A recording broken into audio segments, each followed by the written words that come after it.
Well, first of all, I'd like to say welcome to Utah. You come from Michigan, right? Yeah, I've been in Michigan my whole life, and I moved to Utah about 4.5 months ago. I love it. It's been great. Tell us a little about your coaching background.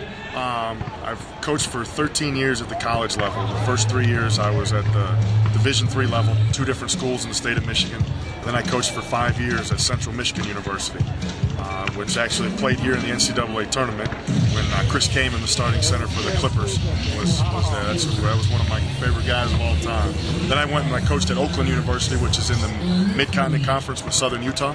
So I got some familiarity with Utah and with Salt Lake. So then Coach Boylan hired me last April, and I'm excited to be here. Okay, well, not to get too far off track, but 13 years at the college ranks? Yeah, 13 years. You don't look old enough, and therefore we have a guy named Spork that wants to know what you use on your skin. I don't use anything, if you can believe that. So we'll pass that on to him. So tell us about, this time of year, we always want to know about the kids we haven't seen play yet. So can you give us a rundown about the new kids for this year? Yeah, the 3 incoming guys who are new. One is a junior college transfer, Tyler Kepke, who came from the College of Eastern Utah, so he won't be a complete stranger to some of the people in the area. He's from Vancouver.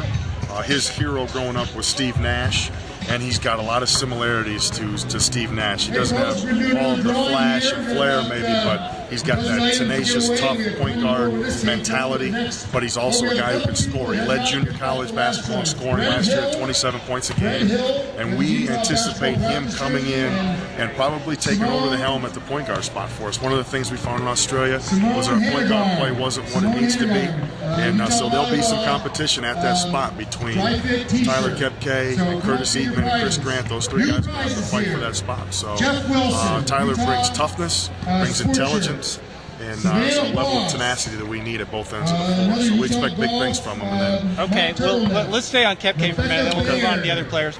Does he push the ball? He's going to have no choice but to push the ball. That was my next question.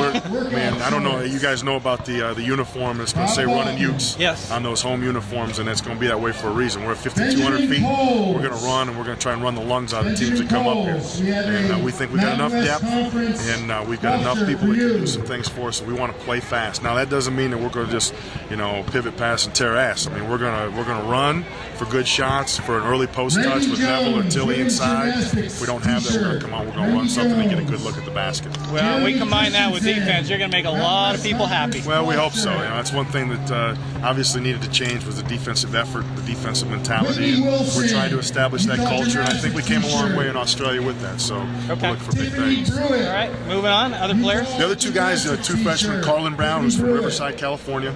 He is just, to describe Carlin would be to describe a good guard.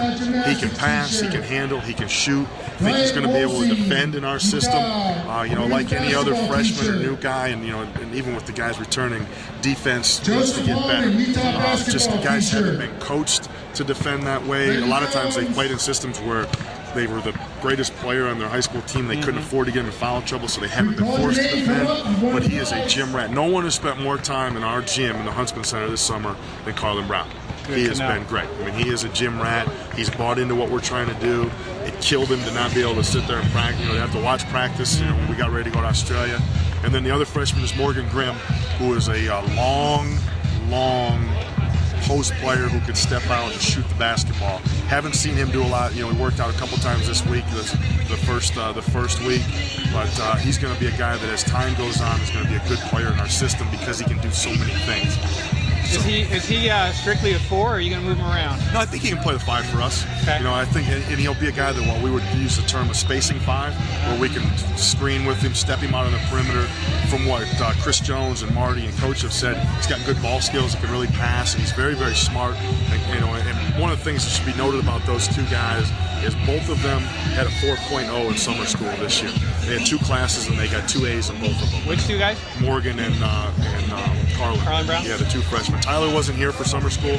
He just got in last week, but the other 2 were here, and they lifted and worked out, and they got 4 points in their classes, and so they're quality kids, they're quality players, and we look for big things from them. Okay, well, let's talk about the 5 and what happens when Luke is out of the game, because obviously we got a whole different look when he's on the bench. And it was great. Kim Tilley did a tremendous job for us, and I don't know if you followed the box scores at all. I did. And we actually doubles all over the place. What's going on? Well, we put Luke on the bench. We had Luke come off the bench. We weren't happy with a couple things that he hadn't done for us on the defensive end. So coach decided to bring him off the bench. Kim filled in for him, and Kim rebounded the ball at both ends of the floor all the way through all 6 games. And when we put him in the starting lineup, the thing about Kim is a guy who can do a lot of different things. He can step out and make jump shots. He can take the ball to the basket and score. He's got a nice little jump hook in the post, and he rebounds the blood out of the ball at both ends of it. Well, I got to say, we heard a lot of stuff about Kim Tilley coming in here. And we saw none of it last year. What happened? Well, I think, in talking with him, I think, obviously he had the injuries with his toe and then with his ankle that ended his season. I think with him, it was just a matter of he needs to have confidence in his game. I think Coach Boylan, like with the rest of our team, has done a great job of getting our guys to buy into what he wants by giving them tough love. I think that they understand that when they're on the floor, he's going to be extremely, extremely hard on them, but he cares for them.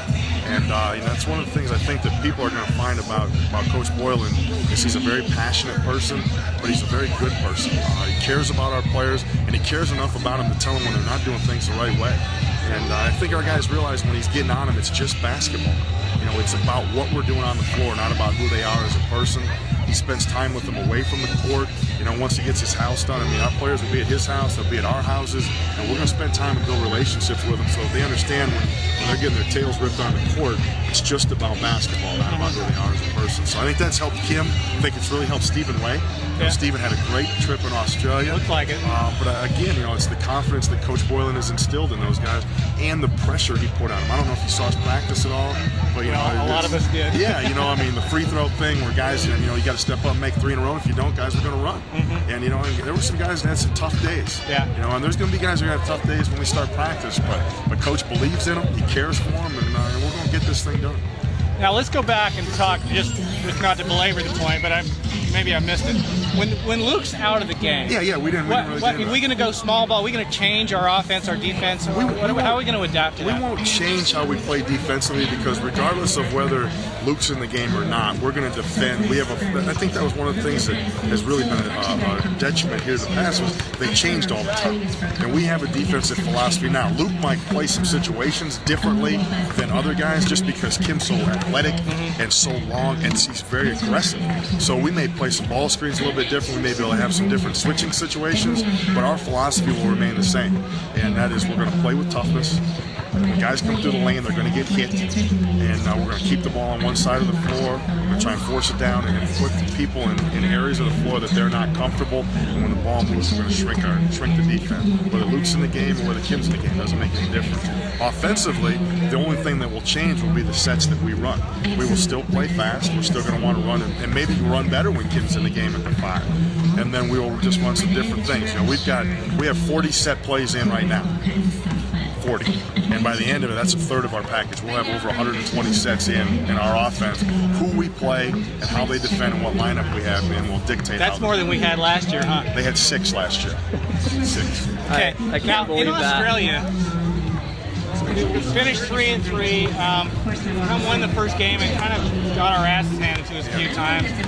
Practice all the time, wore out, not a lot of time off. The last day, you play the best team in Australia. After practicing a contact practice, whatever that is, that morning, and you beat them. Yeah. What's up? Well, I think that a lot of it has to do with the fact guys are buying into what coach is asking us. And it was a long day. Like I told you earlier, we had 22 practices and 6 games in 22 days, including travel.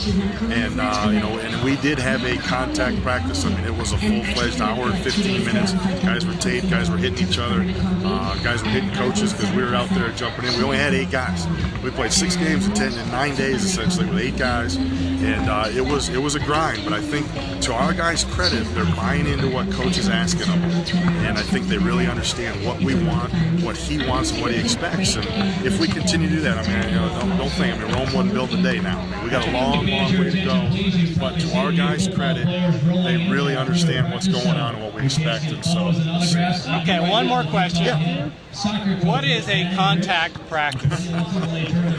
Well, what a lot of teams on game day will come in, maybe be taped, maybe not be taped, but they'll shoot, run through some 5-on-0, no defense. We did some 2-on-2, some 3-on-3. We did some rebounding drills where when the shot was going up, guys were getting hit. We were up and down the court. We were running our stuff. We were running against defense. The coaches were on offense at times with them guarding us, and it was a little bit of a bloodbath for about an hour and 15 minutes. No shoulder pads? No shoulder pads. We couldn't get them on the plane. Oh, wow. All right. Well, thanks, Jeff. Thank you. Appreciate your time. Thank you very much.